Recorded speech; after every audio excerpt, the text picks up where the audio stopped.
Hey guys, welcome to the video. In this one, we're going to talk about inventory management, scale in your store, and general overall optimization of your store and making sure that you're getting the most out of both your Salefreaks limits and also your eBay limits. So you want to scale at the right pace, but you also don't want to have a ton of junk items on your store that you're doing nothing with, that they're losing traction. So let me just explain a little bit about how eBay works in terms of the algorithm and in terms of what we're trying to achieve as dropshippers. Okay, so naturally, the more items that we list or the more items that we have listed should equate to more sales on our store.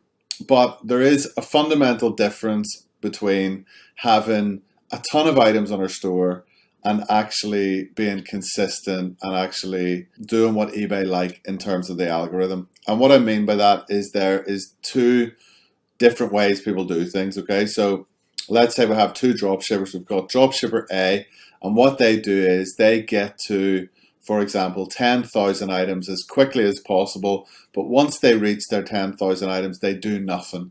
They stop listing any items, they don't remove any items from their store. And what tends to happen is, whilst that 10,000 items is growing, and whilst their eBay items are actually growing on eBay, their sales start to grow, they start to get more orders, they see significant rises in sales. But then once they're sat with around 10,000 items, they're now not listing any new items, and they're now not removing any new items. Things tend to get a bit stale. Versus dropshipper B. Dropshipper B takes a more calculated approach to how they grow their store. So as they're growing their store, say again towards 10,000 items, they're listing items, but every so often they're also trimming those items away. Now, the other mistake you don't want to make is listing, so many items and removing more than you're listing, or removing as many as you're listing, because you still want to grow overall at a good pace. And what happens is when you get to those 10,000 items, for example, you can still be listing items every single day, which eBay love. In terms of their algorithm, they love new items being listed. Fresh items get ranked 9 times out of 10 that get ranked better. And then as you remove or change non-selling items, eBay like this, they see, okay, this item isn't selling, this seller's trying to do something with it, they're either trying to optimize it, they are changing something around, they're reducing the price, or they're removing the item and maybe even optimizing it again and relisting the item. These are all the actions that eBay likes to see, because naturally they want you to make sales. So that is the kind of difference between two people that I see, two types of dropshippers that I have seen over the years. So think about it yourself. Which one are you?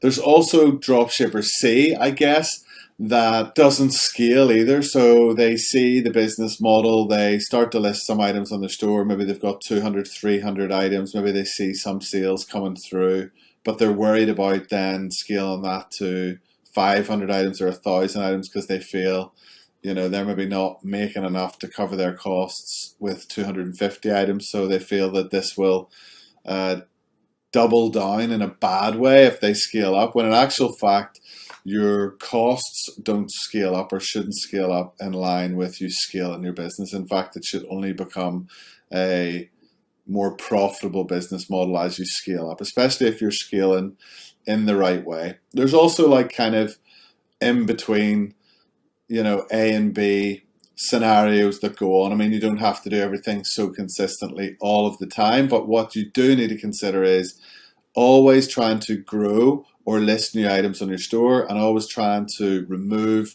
or better the existing ones that aren't selling, for example. So these are the things that I'm going to go through in this video. So this video is designed to be like a product research video, or where to find your items from type of video. It's more about the sort of idea behind scale and how to do it and how to manage your inventory afterwards. But if you're looking to list more items than you're removing, you've got to use all the tools that you have in front of you, okay? So you've got the listing wizard, you've got the locator, search and compare, you've got multiple different suppliers now that you can source from. You can spread, you can spread your options across multiple suppliers, which means you can find, multiple different products. You can use the bestseller auto lister, you can use the coupon hunter, which are both in your global settings.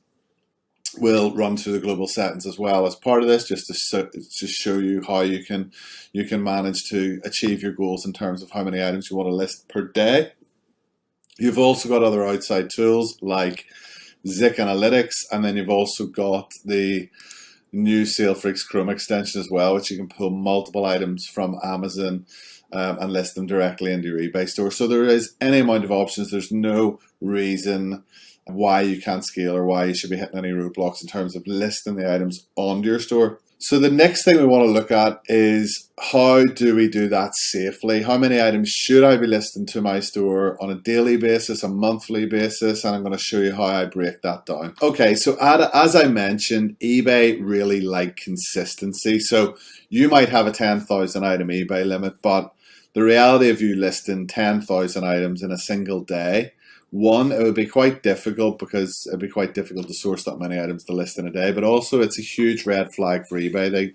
They see you going from maybe 100 listings or 200 listings to suddenly 10,000. It's not really humanly possible or realistic. So what you have to do is break it down into a system where not only you can list safely the amount of items you need to list or you want to list, but also, can you keep this consistent beyond those targets? So the first thing I'll always do is I will look at a 3-month period, for example. So let's say we have eBay limits of 10,000 items. So eBay will allow you to list up to 10,000 items. Now, not long before recording this video, eBay started removing people's selling limits on eBay, which means that we can actually, in a lot of cases, scale up a lot more than, say, 10,000 items. But I'm just using that as a good example, because 10,000 items is an amazing place to be, especially if you want to kick on over and above that. At 10,000 items, you've got a well-established, good eBay store, which should be very, very profitable. But let's take that 3-month period. So if I have, let's use the little calculator here, if I have 10,000 item limit, and I want to look at 90 days, for example. So how many items can I list over 90 days to get 10,000 items in my store? So just very, very simply reverse engineer it.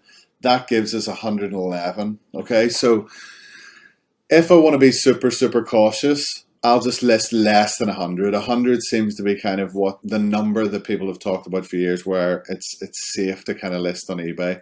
So you don't have to go crazy. 100 items a day listed to your store will get you to 10,000 items in just 3 months. And I can assure you, if even 70% of those items are kind of well researched and well picked items, even using auto listers and coupon hunters and anything like that, you will be making good sales.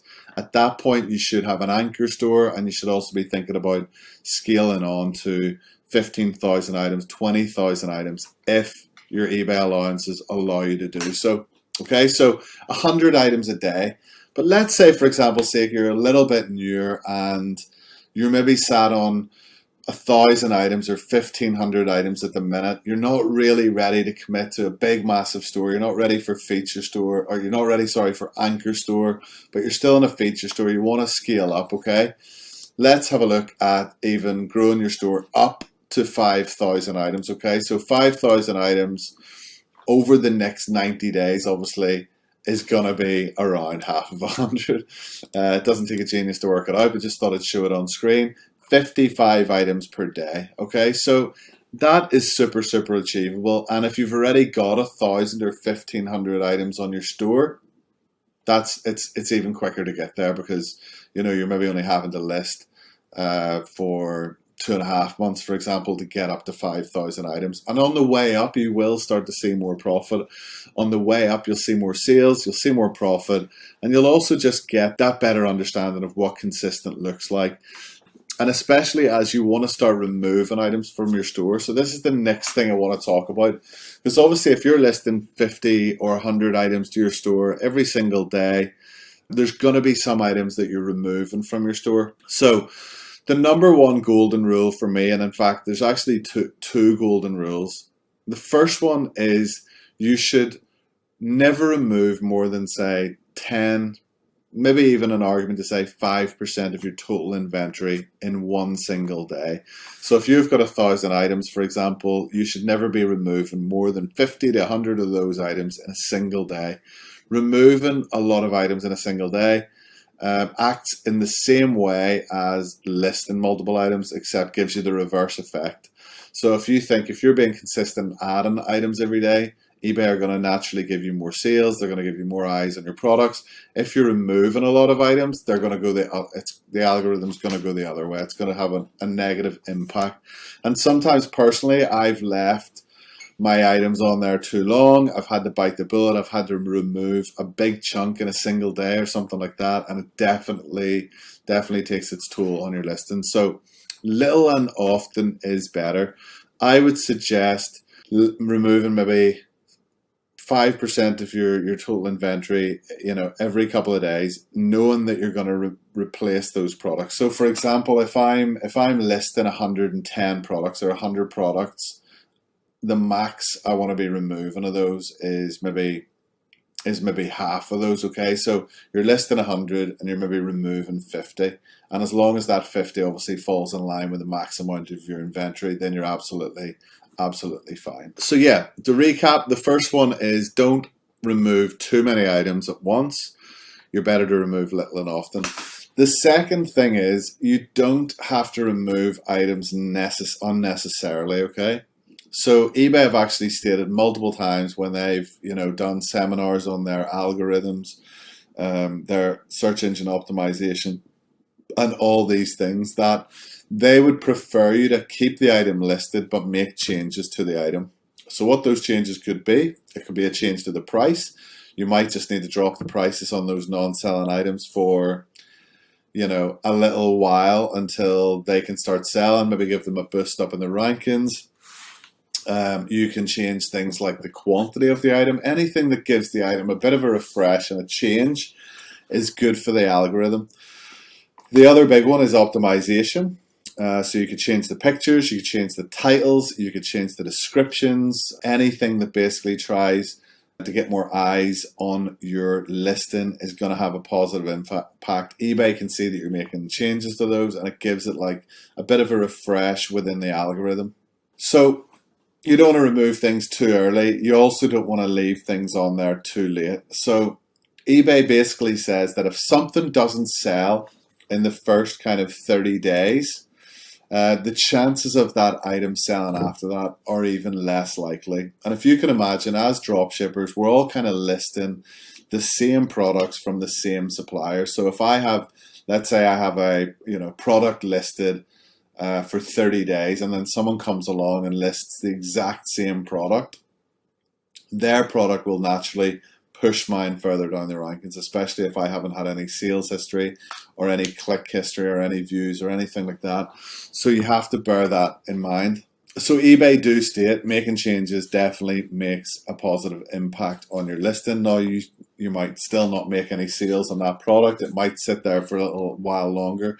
And what eBay also suggests is to end the listing altogether, change something else in the listing and post the listing or relist that particular item again. Now, the beauty about this kind of stuff for us is we can do this all in bulk. We can export our listings in bulk. We can re-upload them. We can make changes.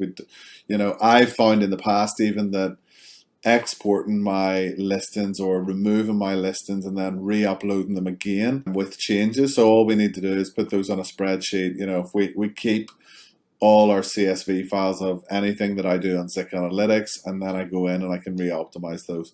We also will have the option to optimize in bulk and things like that, which will make a difference to the listing. So I would suggest, if that was the case, leave the items on there for maybe 85 days and remove them before they get to 90 days. If you're going to re-upload them or not, that's a different thing. But if something hasn't sold in 90 days, the likelihood is it's not going to sell. So you'd be better removing those items. Again, if it gets to Christmas time and you've got seasonal items on the store, I would just remove any seasonal items. You can save those in a CSV file and then re-upload them later down the line. That's absolutely fine. The beauty of having Salefreaks as your software of choice is we can isolate a lot of these items and make these inventory management jobs super easy for ourselves to do. So obviously listing, we've covered it. We know how to list, and a lot of people get that. A lot of people can do it automatically and whatever else. So this is what takes that little bit of human touch as such. We can't automate this process, at least not right now anyway. So what we need to do is we need to go into items, and then we need to go into advanced. Okay, and this is super easy. Okay, so let's say first of all we're looking for items that have listed for almost 30 days, and we're not yet ready to remove them just yet, but we want to give them a little freshen up, or maybe we want to optimize them or whatever else. So let's go and find them. Okay, so the creation time we're going to click on first. I want to make sure my filter is correct for the creation time. So let's look at items that have been listed for 27 days up to, if we're saying kind of 85 days is too old and we want to give them kind of like just one more chance before we remove them, let's maybe say like 27 days to 75 days. Okay, so that basically means they've been listed for 27 days, so they've had almost a month, they haven't sold, and they're as old as 75 days. So if they don't, for those ones that are closer to the 75 days, we're kind of saying, okay, if we do something now with these and they still haven't sold after another 10, 15 days, at that point we're going to remove them from the store altogether. Whether we relist them or not, that's a different story. But this gives us kind of a good picture of what we're looking to do. So this is one way of doing it. Now, we don't want to do anything at this point with the items that are selling. We don't want to rock the boat with those. Yes, we can optimize those and make them better, but right now we're just looking at items that are potentially not doing enough for us, and we may remove these particular items. So we want to make sure that we're clicking orders 0 to 0, and I'll show you another way you can do this and the difference between that in a second. But orders that are 0 to 0, we also want to make sure that the inventory is in stock.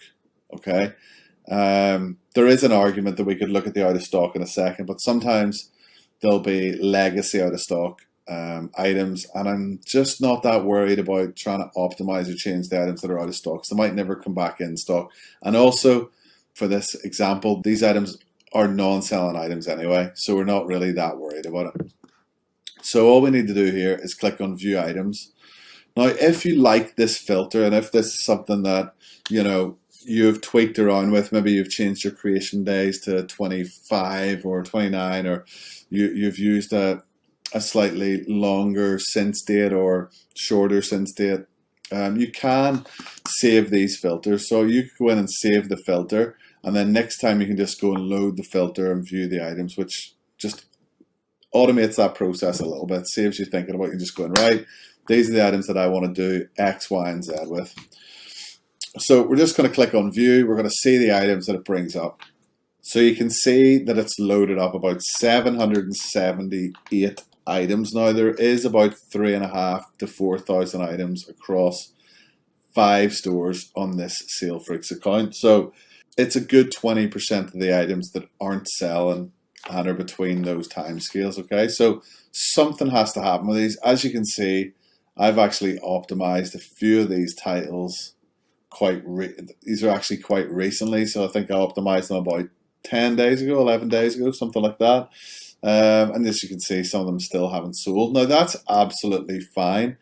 That is just eBay dropshipping. You're not going to, just because you optimize a title doesn't guarantee you make a sale on it. Yes, it should increase your chances, but also, as you can see here, a lot of these items are, they're older items anyway, so that's fine. So these items would be kind of earmarked to optimize something on them, to change them in some way. Okay, so let's say, for example, we didn't have time to optimize them, or we didn't want to spend our tokens and cost us money in this situation to optimize the title. So what could I do? Okay, so I could drop the price. So if my default profit margins were 8 to 15% or 9 to 12%, what I've got to do is bring my lower range down below the current lower range, and also the higher range down below the higher one. So for example, if my margins were 9 to 10% at the minute, I would then bring these down to something like 7 to 8% or 7 to 9%. Now, I like to make sure that even the higher one is lower than the lower one. So 7 to 8, if something was sitting at 9 to 10, I think would make a bit more of an impact, especially if there's items sat at the higher end of your scale and they're not doing anything at all. So we could go ahead, we could check all these items and we could say, okay, well, they're not making any sales at the minute, so they're not making me any percentage. So it's better if I try and get sales at a lower percentage than just sitting there doing nothing. So this allows us to isolate our non-selling items within our range and not affect the rest of our store. So it's not going to upset the rhythm of the items that are selling, the freshly listed items that haven't had a chance yet, and so on and so on. So this just gives us a little way to try and jiggle the eBay algorithm in our favor. And all we would need to do is make sure we check our selected items and then click on update. So that's one way of doing it, okay? The next one you could do, you could say, okay, well, look, I've got tokens. I want to buy some tokens. I want to invest in my store. I want to invest in trying to make it more profitable.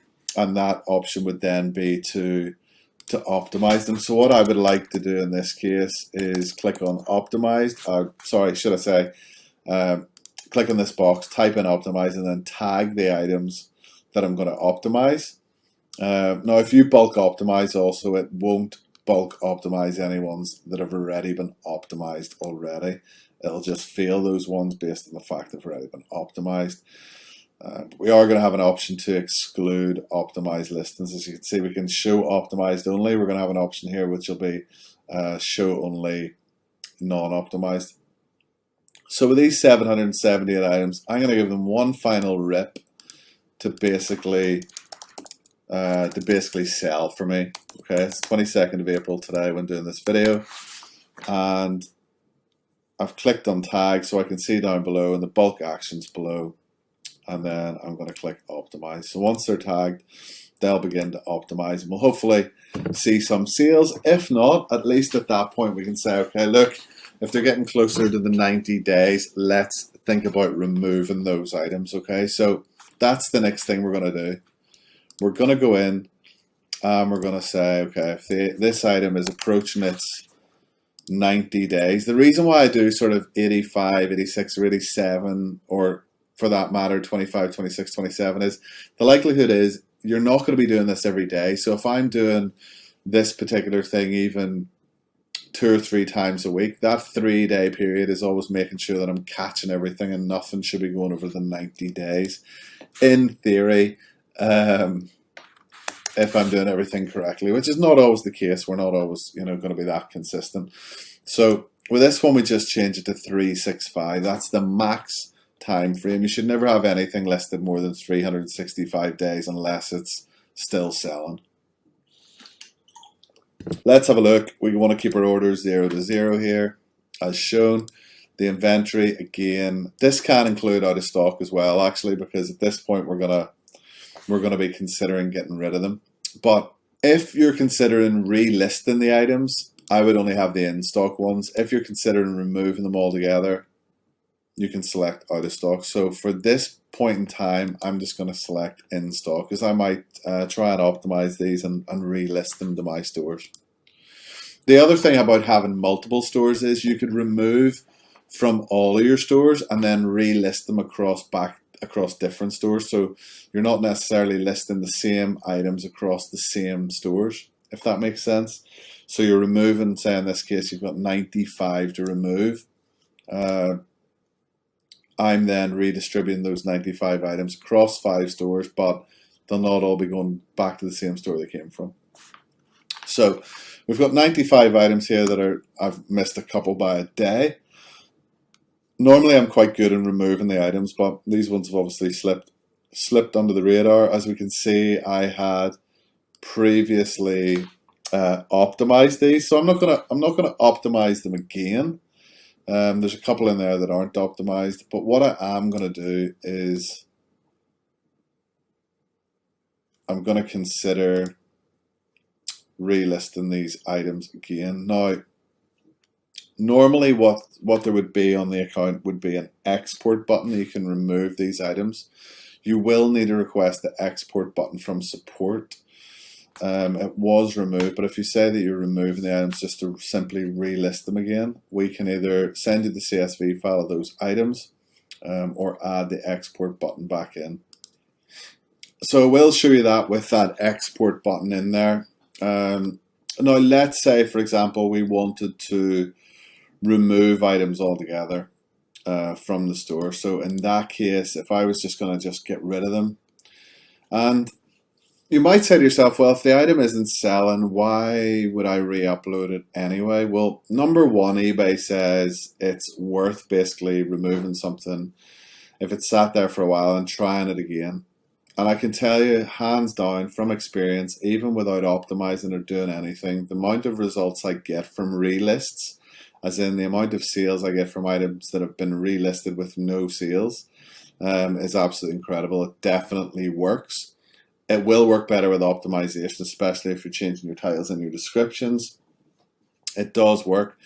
And then number two is, if the item was good in the first place, it could still be a good item. It just hasn't necessarily ranked the best the first time it was listed. Maybe, too many people were listing the same item. eBay works in mysterious ways. If we list 100 items, we're never going to get 100 items that sell. We're going to get maybe 10 to 20% of those items will make sales at best. So removing and re-uploading the items is a great way of trying to get sales on those items. What it also does, it allows us to continue to scale without actually losing traction on the store. So if you can imagine, way back at the start of the video, I was saying about, we always want to be listing more than we're removing. Well, this way means that, okay, we're still removing items, but we're still giving ourselves something that we can then relist. And sometimes what I'll do is I'll remove the items altogether and maybe leave them, a week or 2 weeks, and then re-upload them again after that, so that it's really giving that item a time to kind of settle down a bit. So the other way I would do things is, let's just reset the filter altogether. So resetting the filter is really, really important, because you could make a costly mistake. Basically, you could be looking for items 1 minute that have got, orders on the product, and then you've forgotten to take out, for example, that that you've put in 1 order instead of 0 orders, and then suddenly you remove all your selling items. So anytime you're doing something, just reset the filter and really take care that before you click view items, before you do anything, you're making sure that you're not removing all your best sellers, basically, because I've seen it done before. I've done it myself before. I've seen virtual assistants doing it before. It's not nice. So just take the extra couple of seconds to be careful. So one of the other things I do is, if something hasn't sold, again, 0 to 0 orders, and the inventory then this time I'm going to show as out of stock, and I'm going to show as inactive, okay? So anything that's been out of stock, realistically, it hasn't sold in the first place, and it's now out of stock. So it's not likely to sell, anytime soon. It's unlikely that the item will go back into stock and then automatically, miraculously start selling. It's already stale on your store. So these are one of the ones that I'll just get rid of. I won't worry about relisting them. I won't worry about optimizing them or doing anything like that. If it's out of stock and it hasn't sold, it has to go. Plus, eBay like you to have your stock in stock. If you can imagine, eBay, you shouldn't be really drop shipping on eBay anyway, and if you are drop shipping, you shouldn't be listing items that aren't actually available. It just it just makes sense, doesn't it? So these are items that have sat in my store. They're now inactive, they're completely out of stock, and they've never made a sale. So this is a perfect way just to trim 66 items off my store. So I'm just going to click all, and then I'm going to click on remove, and then you should see below that that'll start removing those products. Okay, so those are items that are out of stock. They're getting removed now. As I mentioned before, just reset the filter again. And let's just have a look at this advanced filter, okay? If you wanted to do this eBay by eBay, let's say I have 2 eBays and you want to do them entirely separate, you can click on the account and select which eBay account you want to look at. You can select your supplier and do it by supplier. You can also select these via tags. and do it via tag. So this is why I love to label things like Christmas and things like that, because it means you can go in there and you can remove all your Christmas items in one go. So when you're listing stuff, it is a good idea to tag them. As you can see, I'm mostly using hot items in here. Yeah, this account is a test account. It's just running on the hot items. There's a bit of coupon hunter. You can see there's some bulk ice hints added there as well. So yeah, you can select by tags and search for stuff as well. So let's say we have optimized now. We can then search for the stuff that's been optimized. We can see like how good those products are doing and start really reviewing what we've done. So let's have a look at the optimized listings that we've created, and let's see how many are now starting to sell. So we've got 1,200 items optimized now. And we can see we're already seeing some of those older ones that hadn't sold any. They've only been optimized, as you can see, from the advanced filter for give or take 10 days, so not that long. And let's see now how many are starting to actually sell. So 29 of those items. So you might not think that's a lot, but if you can imagine, those items were sitting in my store, they were doing nothing, they're now selling, and they may continue to sell. So the thing about this is, although there are only 29 items that have sold, those items, can potentially sell multiple times now. They might, sell 10 times a month, 30 times a month, whatever the case may be. So I am pretty happy with that result, because in another couple of days, a lot of those items would have been removed anyway. So some of them sold a couple of times. Those are the ones that have been listed on there a bit earlier. Potentially some of these ones that are 85, 89 days, maybe they were just past savable. Time will tell, but I think definitely with optimizing those items earlier, you're probably going to get a better result. So let's reset the filter again. And you can do this in a number of different ways. So you could give things a couple of months to list or to sell before doing anything with them. So in that case, I would search for 55 days or older, up to maybe 80 days again. And what you can do as well, instead of putting orders 0 to 0, you can search unsold time range. So you could say they've been listed for more than 55 days, less than 80, but they haven't sold in the last 30 days. So maybe some of these products have sold once and never sold again. Now, ultimately, if a product's sold at least once, I'll keep it on my store. But what you might want to do is you might want to find it and have a look at it and say, okay, well, this product was selling. It's now not selling. What's the problem? And it might just be a case of looking at the product, looking at its competition. Maybe you've moved the price up. Maybe you've changed the price. Maybe it's now not profitable. Maybe maybe there's too much competition on the product. Maybe those products just need to be optimized. They need to be the price changed or something like that. There's always something that we can do to kind of try and jiggle the algorithm and try and get more sales on those products. As you can see, I've tried to optimize a lot of these products to see what we can do. I also often change the prices and remove the prices down on products as well. Probably haven't done that in a little while, to be honest, on this account. But generally, you can see we're removing some non-selling items. We're optimizing titles and things like that, which I think is really, really important. And like I say, you can also save all these filters as well. And then later on, you can load those, and makes it a hell of a lot easier. Even just selecting your inactive items and removing those. Make sure that if you are going to export your items, make sure if you're going to relist them again, that you're not wasting your time on inactive and out of stock items. So you can also select your item source. You can take products from the coupon hunter, bestseller, auto lister, or locator. So you can really dissect it and see, right, where are my sales coming from? Where are my best products coming from? You know, am I removing more items that I'm listing via the locator and the listing wizard? So is there something I'm doing wrong there? Am I getting more sales on the items that I'm listing on the bestseller auto lister, for example, and so on and so on? So let's have a look at that, because it is really important to kind of break down, like, where are sales coming from? What do we need to do more of? What do we need to do less of?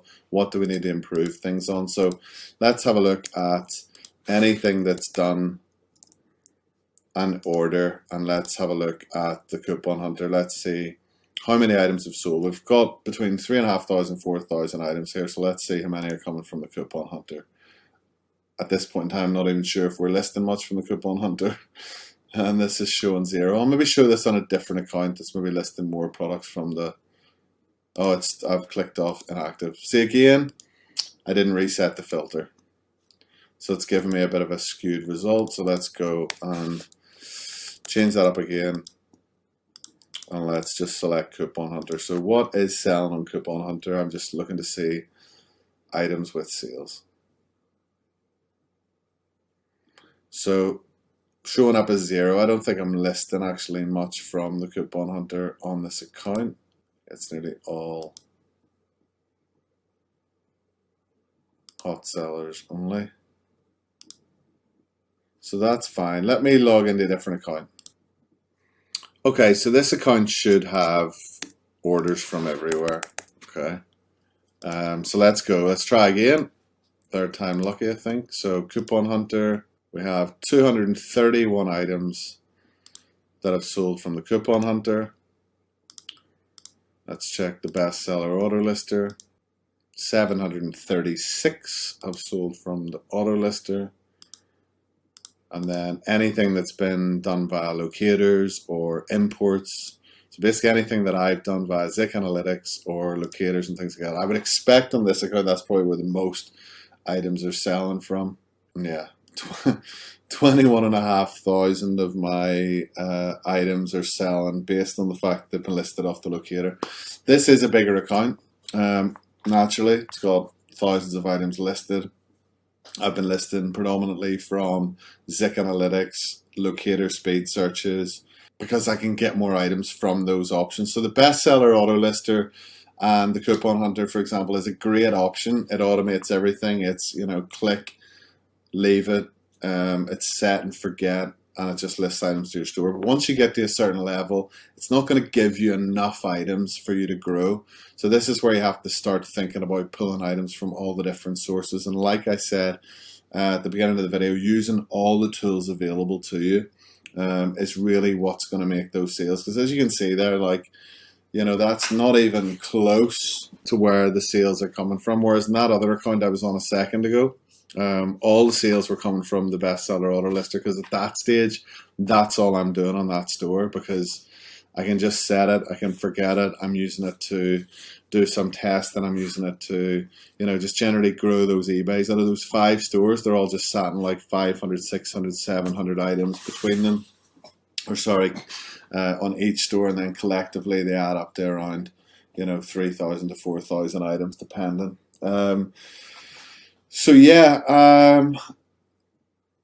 that's basically it. So the recap kind of is, you know, you need your store to grow. You need to scale your store. You know, there is no point in being that guy or that girl that sits with 200, 300, 400, 500 items, you know, not doing anything. You know, you get to your 500 items, you stop listing, you stop removing any dead weight from your account. You're not trying to make any changes. You just set your margins and you know, carry on. Like I say, you will make sales. You'll probably continue to make sales, but you're not going to improve. You're not going to grow, and your profit margins or your profit amounts are not going to grow with you. So yes, you have to scale. You have to list. You have to consistently list, if not every day, at least, you know, 2-3 times a week. You have to be updating your store with fresh listings.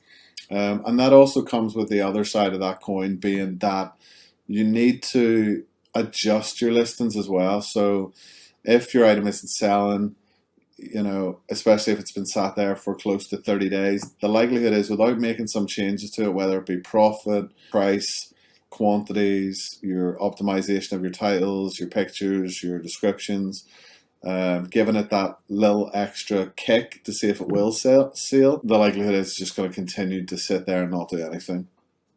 Once your items get to close to 90 days old, that's when you should start thinking about removing those items altogether, replacing them with fresh listings, or maybe even relisting those items that you've removed to try and give them one last try. Basically, that was one of the things I was going to show you. Actually, just I'll end the video on that.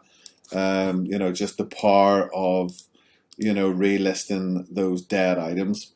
So scaling up is important. Scaling up using like a reverse engineering method of how many listings you have available to list on eBay, and then you scale your Salefreaks package accordingly. A lot of people also get scared that the bigger package in Salefreaks costs more money, but in reality, if you're doing all these things correctly, the sales and the profit will outweigh what you're paying out in Salefreaks subscriptions. Because Salefreaks, even though you're doubling up on the amount of items you can list, the package cost in Salefreaks doesn't double up.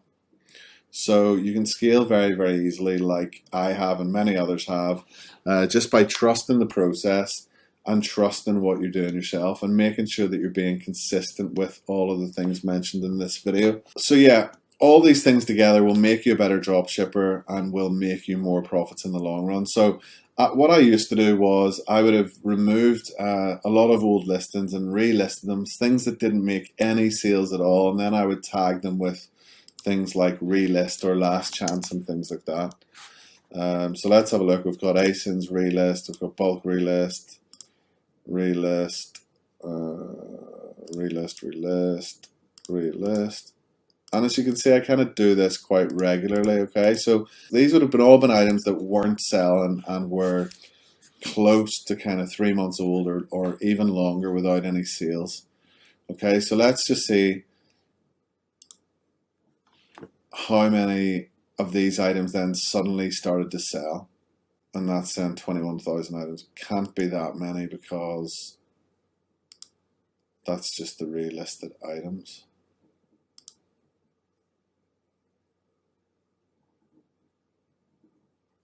Let me just go back in. Surely it couldn't be 21,000 items. But I can't remember, is that the exact same figure? Is it just because it's close to what it was before? Let's just make sure that that's what it was. I'm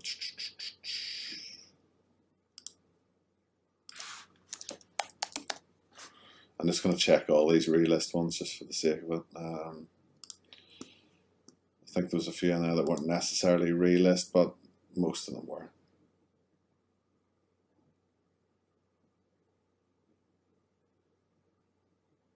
I think the tags saved for about a year or so as well.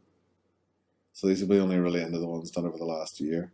So yeah, 3,500 items were relisted with 0 sales and then started to sell, albeit, I mean, some of these are almost 3 years old, but they were removed at some point and then relisted and then made sales. Now, doesn't look like a great deal, but I mean, when you consider that the minimum there is probably like most of these are going to be making like £1 or £2, that's still 3.5 minimum, bare minimum, £3,500 worth of sales, even without taking into consideration, that's not even the average, that's the lowest, and that's not even taking into consideration how many orders each item will have done. If I go into items, for example, and I look at, can I see this tag on the orders page?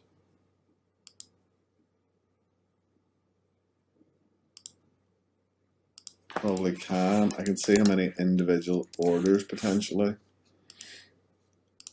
on these items that would have been removed or dead had I not removed them, relisted them, changed something about them, optimized them, changed the prices, whatever that change might be. But I've removed the items altogether and I've relisted them back up again. So 13,238 extra sales from items that were considered dead, not doing anything, not making any money, have then been relisted and have now generated over 13,000 sales. That's 13,000 individual items. So the revenue on that, never mind the profit, is absolutely unreal. So some of these items have sold 4 times. This one's sold 11 times. You know, doesn't seem like a lot, but this one's done just £11 profit in itself, you know, since it's been relisted. So it just shows you the power of making those changes, manage your inventory. If I deemed the item to be good in the first place, then there's no reason why it's not going to be good the second time around. Unless you're just listing any old junk, which you shouldn't be doing. You should be at least making a decision as to why you're listing a product. Then this is why inventory management is super, super optimal to do, and make sure that you're consistent with all of the things mentioned in this video. So I really hope that this has helped you guys, or will help you guys in the future be able to scale and make your dropshipping store more profitable, more robust, and protect it for the future. Thanks as always for watching, guys, and I'll catch you on the next video.